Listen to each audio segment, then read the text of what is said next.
Hey TikTok, hey YouTube, yeah. Did you see that Donald Trump was upset about Colorado not releasing Tina Pierce, the elite old white lady that felt like she could do whatever she wanted, and she gave our voting machines to MAGA. In Colorado, she gave their voting machines to MAGA so that MAGA could um do what they wanted to with it. You see what I'm saying? And then Trump's talking about she found fraud in voting, but where's the proof?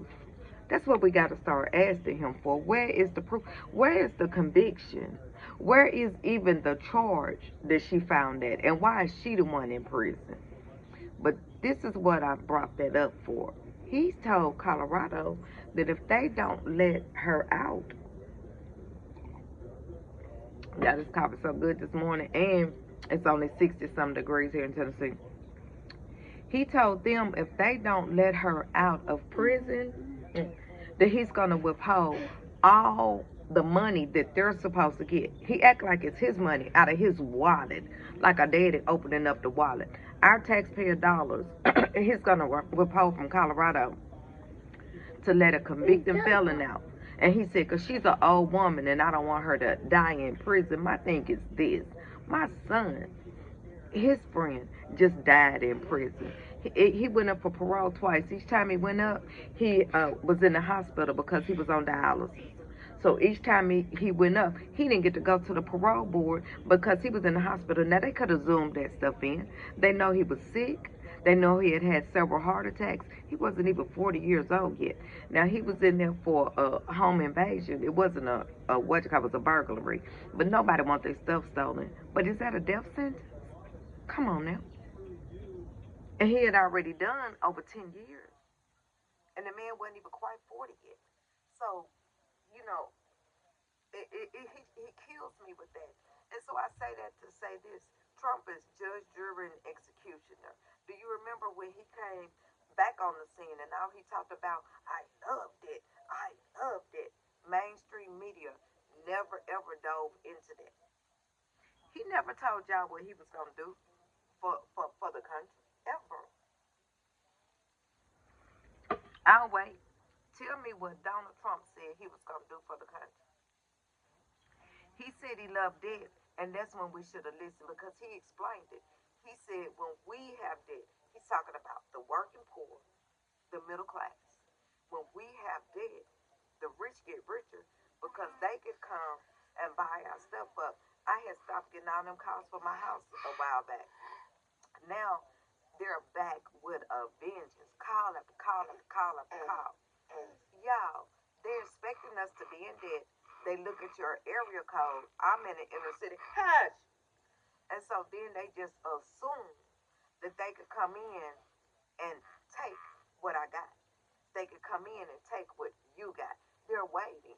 That's why he's not worried about the economy is now going backwards. Not only, oh, I'm sorry, not only is it stagnant, it's going backwards.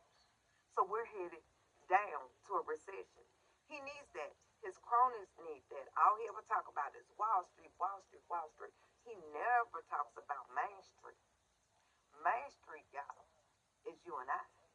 Main Street is those people that's grinding it out every day. And the only thing grinding out means is we're going to work, trying to make our money, pay our bills, and live every single day. This man never ever says a word about that. Why is the Main Street media hammering him on the economy? He's getting ready to do a ride by tonight in D.C. with those officers.